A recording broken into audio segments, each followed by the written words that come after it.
عید مرادی مجازی کاری کرد با من و این، من 3 ماه با این قرار کرد. حتی گفتن تو کشتیش. آره میگفتم من خط دادم کشتنش. ایشون از 3 ماه که با من قرار شد گیر آدمایی افتاد که یه کاری کردن تو این 3 ماه وایس ازش خودش داد بیرون، فوش داد، این ور اون ور کرد، زد یکی رو کشت، رفیق خودش رو کشت، رفت زندان، خودش مرد. به خدا کاری کردن ما 3 ماه اینو ول این داستانا پیش اومد.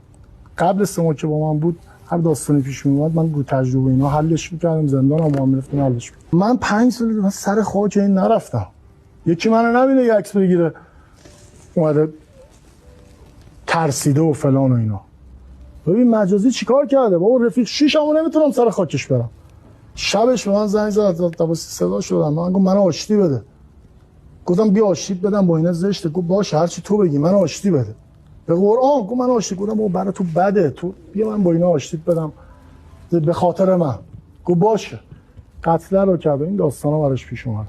حضرت عباسی من بهش گفتم آشتی، گفت چش آشتی میکنم. ولی فرداش وحید گفت من به هیچ خدایی چشم نمیگم. ولی صداشو من گذاشته بودم همه گوش کردن که گفت من آشتی میکنم.